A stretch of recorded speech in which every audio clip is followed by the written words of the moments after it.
Hey, what's up, guys? This is Daniel from Fantasy Boom. Welcome to our video. This video is for NFL Week 4. And for those of you who are not new, for those of you who are new to Predict Picks, what this is, it's a much simpler way to play fantasy football.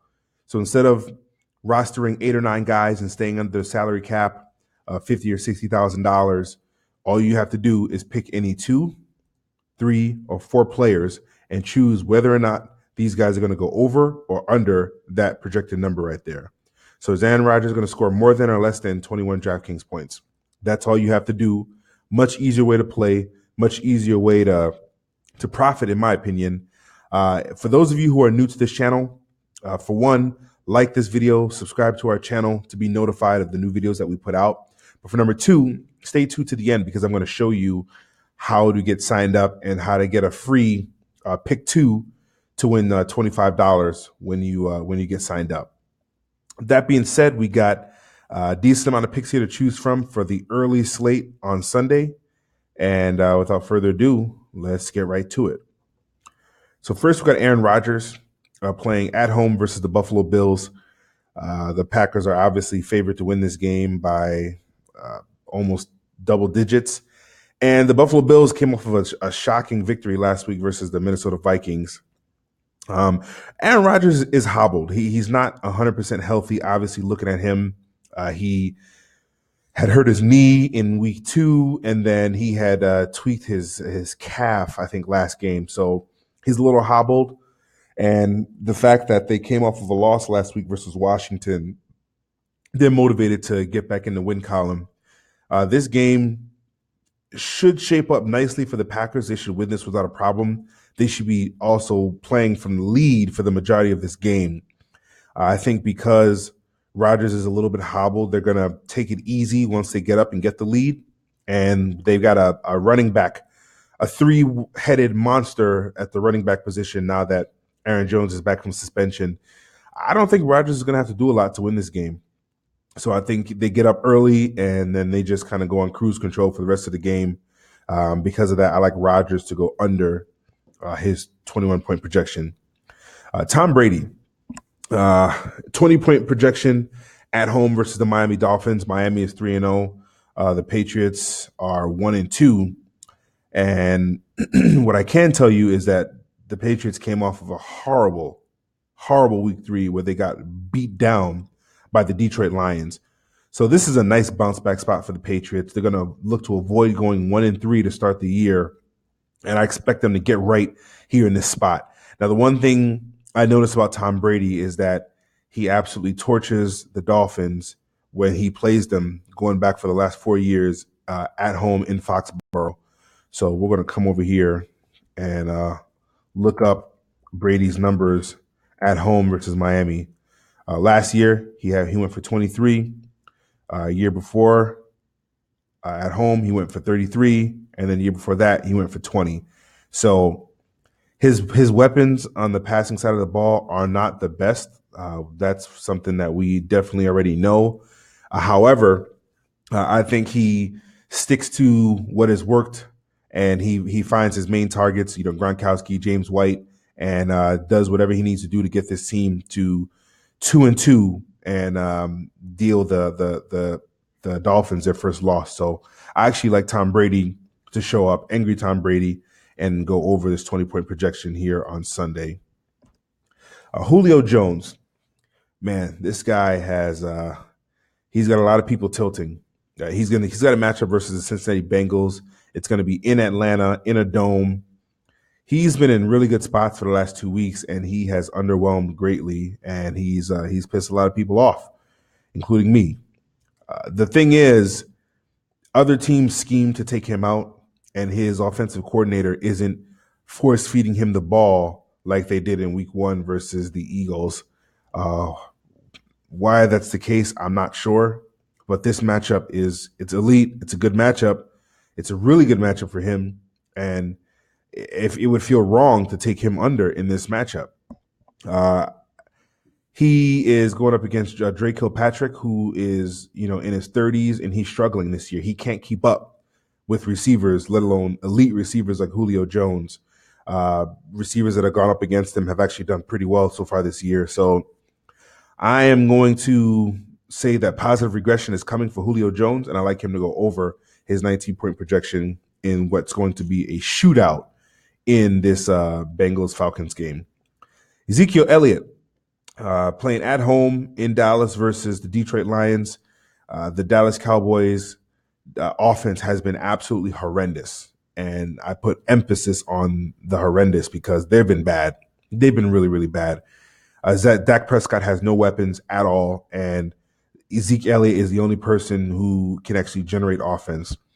The worrisome part is that they've only given him, I think, 15, 16, and 15 rushing attempts the last 3 games, which is stupid because he is their offense. He should have 25 touches, 30 touches with the ball because he's their best offensive player. I expect them to fix that because the Dallas Cowboys are 1-2. They can't drop to 1-3. If they do that, their season is effectively done. So I'm counting on them to fix that and get Ezekiel Elliott going early and often, and I'm expecting him to crush this 21-point projection. Add to that Detroit is the third-ranked team. They're the third worst team versus opposing running backs. They're getting absolutely shredded by opposing running backs. Shredded. Ezekiel Elliott, this spot is a golden spot, and if he doesn't go over this 21 point, then I don't know what to say. I honestly don't know what to say. This is a great spot for him. Next, we got Ryan Tannehill leading the 3-0 Dolphins into Foxborough to take on the Patriots. He has been decent, respectable to start the year. His problem, their offense's problem is they are not giving him very many pass attempts. It's almost as if like they're saying to themselves, if we give Ryan Tannehill too many pass attempts, he's going to have chances to make mistakes, which, I guess, but he's not taking many attempts. So if he's not going to take many passing attempts, I don't like him to go over. If we go here and look at what Ryan Tannehill has done for attempts the last couple games, 23 attempts, 23 attempts, 28 attempts. That's not very much. In this game, he was extremely efficient and had 26 rushing yards. This is going to be an interesting play because one of the Patriots' top defensive guys, Flowers, is questionable for tomorrow. If Flowers is out, there's going to be no pass rushing, and Tannehill can just take his time. If Flowers is in, then there's going to be a pass rush, and Tannehill won't be able to sit back there all day. I think he can be forced into making some mistakes. For the time being, I'm leaning Tannehill under, but this all depends on Flowers. So for the time being, this is a no play until I find out what's happening with Flowers. Now we got Golden Tate, the number 1 wide receiver for the Lions, going up against the Cowboys. The 2 things I like about this game. Number 1, it's in a dome, so it's not outdoors, so there's no weather element to worry about. Number 2, Golden Tate is seeing he's the number 7th ranked receiver in regards to targets on the year. Matthew Stafford throws to him early and often. He's constantly getting targets. So when you have a wide receiver, you want to see them get targets because that means it's opportunity for them to score fantasy points and either go over or under their number. Now, the Cowboys struggle against the slot receivers, and Golden Tate has been running his routes from the slot. So this actually bodes well for him. His floor has been right around 15 fantasy points so far to start the year. Just coming up here and checking what it's been. He's 13 last game, 8 targets, 22 the game before that, 13 targets, and then a 21 the game before that with 15 targets. So his floor is fairly safe, and he's gonna get the targets. That's just what it's gonna come down to. So I actually am leaning. I like Golden Tate to go over his 15-point projection in this matchup versus the Cowboys. Josh Allen, the rookie quarterback for the Bills, who led them in their defeat of the Minnesota Vikings last week. He's going to be behind. Okay, let's just call it what it is. He's going to be playing from behind, and as a result, when you're quarterback and your team is playing from behind, what do you have to do to catch up? Throw. and throw and throw and throw. So as a result of all the garbage time work he's going to get, I think he's going to be able to eclipse this 15-point total. Add into that, he has a rushing floor. He rushes and runs and scrambles. I think he is a good bet to get over this 15. If we Josh Allen look here, he was just horrendous this first game. But in this game, he threw for 245 yards. He rushed for 32 yards. And versus the Vikings, he threw for 196 yards. He rushed for 39 yards, and he had 2 rushing touchdowns. So he uses his feet, number one, and that's huge for a quarterback because those points add up faster. But number two, he's going to be playing from behind. The game script sets up really nicely for him. And as long as he stays on the field and, doesn't get injured or anything like that, I like him to go over this 15-point projection. Giovanni Bernard, playing against the Falcons in that same game as Julio Jones. He's on the other side of the ball. He is in one of the most pristine matchups of anyone this week. The Falcons have allowed the most points to pass-catching running backs dating back now over the last 14 games. Christian McCaffrey lit them up for the tune of 30 DraftKings points. That was without a touchdown. And Alvin Kamara lit them up for 38 points last week, and that was also without a touchdown. McCaffrey had, I think, 15 catches out of the backfield, and Kamara had 15 catches out of the backfield. So if Giovanni Bernard gets half that, let's say he gets 7 catches out of the backfield, that alone gives him 7 fantasy points, and everything on top of that is money. He's their lead back right now while Mixon is injured. So not only is he going to be catching passes out of the backfield and getting those opportunities, he's also going to be touching and rushing the ball, a minimum of 15 times. I don't see a situation in which he goes under this, minus injury. Well, obviously, this is the NFL. It's a violent sport. But as long as he stays healthy, he should annihilate the over on this number. So I like him to go over 19 as well. Dak Prescott, I touched on him earlier when I talked about the Cowboys offense, when we talked about Ezekiel Elliott. These guys, this offense it's truly a sad thing to watch. And it's not fair that, they're going to charge fans money for tickets to come watch this offense that's that bad. Dak Prescott hasn't thrown for over 200 yards now in 10 of the last 12 games, I want to say. It's truly bad. It's truly bad. He has no weapons, and this guy's confidence as a quarterback is shot. His confidence is shot, and you can tell that by watching him. I don't like him in this matchup. I don't at all, and I expect him to go under, once again, this number because his offensive weapons are just that bad. I hate Dak Prescott in fantasy, and in this matchup, I like him to go under. Blake Bortles, this guy, he stinks. I don't really know what else to say about him. He's not a good player. He is holding this Jacksonville Jaguars team back, and I'd not only expect him to go under this 18-point total, but I wouldn't even be surprised if they lost to the Jets. They are playing the Jets. The game is in Jacksonville. Leonard Fournette is returning, and he should be active for this game tomorrow. I expect them to run Leonard Fournette and give him all the touches in the world. I hate Blake Bortles, and I like him to go. I love him to go under this total right here. Blake Bortles is a bum. DeAndre Hopkins has a really good matchup versus the Colts. It's going to be that's, you know what? I don't know if it's Indianapolis or Houston. So let's look that up. Indianapolis, okay, but it is in the Dome, and he's had some negative regression here. He had a touchdown that he caught in the end zone, like a 10 or 15-yard touchdown.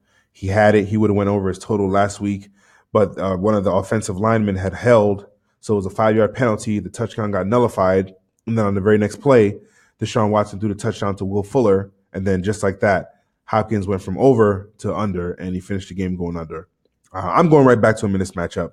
It's elite. The Colts cannot guard possession receivers, and DeAndre Hopkins should be having a field day feasting in the middle of the field. I wouldn't be surprised if he got targeted 12 to 14 times in this matchup, and if he had 10 points in just catches alone. He should do very well in this matchup. The Indianapolis Colts play a new zone defense where they don't allow anything deep, 20 yards down the field. So that takes Will Fuller out of the equation, but they struggle with possession receivers over the middle. That's where DeAndre Hopkins is going to shine, and he's going to get his targets. He's going to get his nonetheless. I love him to go over 19 in this matchup. Mike Evans, this guy has been having a great year because Ryan Fitzpatrick has found the fountain of youth, and he's been absolutely on fire. In this particular matchup versus the Bears, it's going to be a tough defensive matchup because the Bears generate a ridiculous amount of pressure on opposing quarterbacks, and Fitzpatrick is going to be under pressure. The good thing is that Mike Evans has a really good matchup. He's got a 6-inch size advantage on the guy who's guarding him. And Ryan Fitzpatrick also knows that in order to be successful, you have to target your guys. Okay, you're not going to win targeting bad players. You target your best players. Mike Evans, we look here at his targets. 11 targets last game, 12 targets week 2, 7 targets week 1. He gets targeted. He's averaging over 100 yards receiving, and he's averaging 7 catches a game. I expect that to continue in this game. He's going to get targeted like there's no tomorrow. I love him to go over the 17-point projection versus the Bears. Carson Wentz, he is going up against the Tennessee Titans. This game, where is this game at? I normally know this stuff off the top of my head, but today in Tennessee. So in Tennessee, this is his second game back from his injury. Last week they took it easy on him. They had the lead, so they were just running it with the running backs. The Eagles are obviously favored in this game versus the Titans, but the Titans have actually been pretty decent so far this year against opposing running backs and against opposing quarterbacks. They've just been mucking the game up and trying to win ugly. The Titans, as a result, they're 2-1. I don't know how, but they are. Carson Wentz in this game, all of his weapons are still out. Last week, he didn't do too much throwing the ball because of that. And in this matchup, the Titans have been holding opposing tight ends with keeping them in check. You know, they haven't faced any really, really good tight ends yet this year, but obviously that can change since they're going up against all-pro receiver Zach Ertz. Either way, I think if the Eagles get up in this game, they're going to do the same thing. You know, they take it with their running back by committee. They've got 4 running backs that all get playing time. I think they're going to keep this game easy once again on Carson Wentz, and they're just going to let him just ease right back in. So I'm going to lean Carson Wentz under 18. It's low, but I think if they get up ahead, they're just going to run the ball. Next, we got AJ Green, who he got us last week. Last week, he was on pace for 100 yards receiving in the first half, dropped a touchdown pass and hurt his hip on that play. Left the game, came back in, got injured again, left the game and didn't come back in, and left us stranded with like 13 or 14 fantasy points. It was pretty depressing because we had a lot of AJ Green to go over, and he didn't go over last week. But here we are once again. It's a new week. AJ Green is healthy. He's ready to go, and he has a pristine matchup versus these Falcons. I expect him to run all over this field like a cheetah, catching every single ball thrown his way, and I expect him to find the end zone probably multiple times this Sunday. I love him to go over 18 in this matchup versus the Falcons. The Falcons cannot play defense at all this year. They are struggling. They lost their starting safety. They lost their all-star linebacker, and now one of their cornerbacks is also injured. So they got a rookie starting. I don't think so. AJ Green is going to eat today, and I like him to go over this 18-point projection. Now you got Jordan Howard. Man, like this guy has not shown much in the way of upside this year, which is really disappointing. I actually drafted him in my season-long league, and needless to say, I've been pretty disappointed. I've been expecting bigger games from him. But he gets a Buccaneers defense that is getting shredded by opposing running backs and backs that are catching the ball out of the backfield. But that being said, I don't really know what this coach does, game to game. Mitchell Trubisky The quarterback for the Bears is not a good quarterback at all. Last game, Howard carried the ball, I think, 26 times. So if he's going to touch the ball 26 times versus this Buccaneers defense that hemorrhages points, I have to like the over to 16. Are we going to get 26 touches?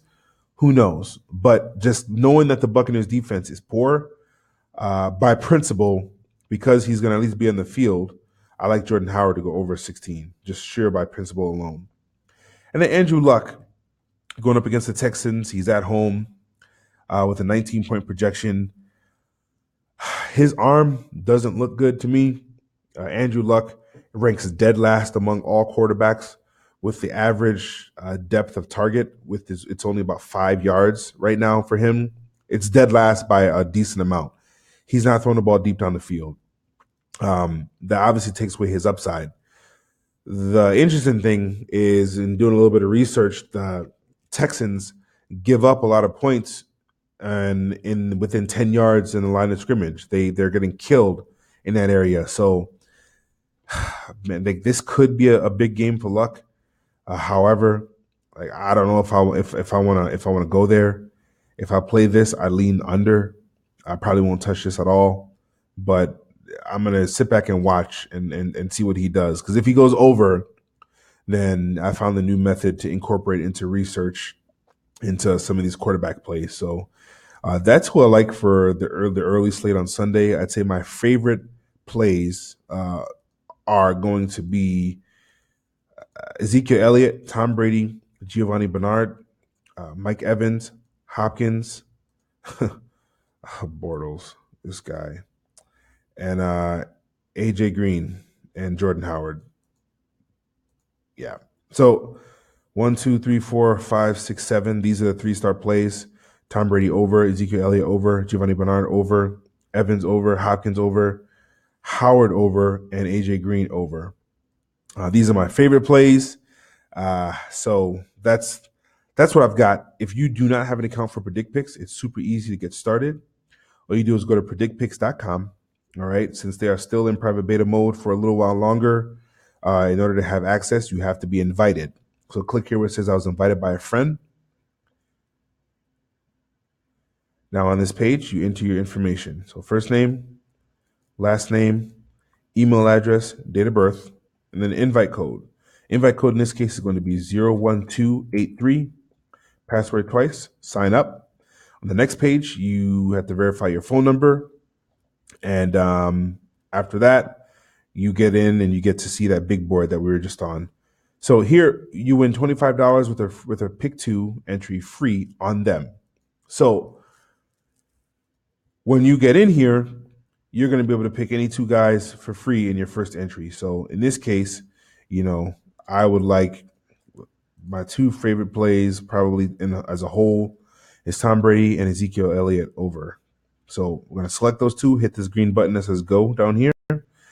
And then on this page, you select the over or under. Obviously, we like Tom Brady over and Ezekiel Elliott over.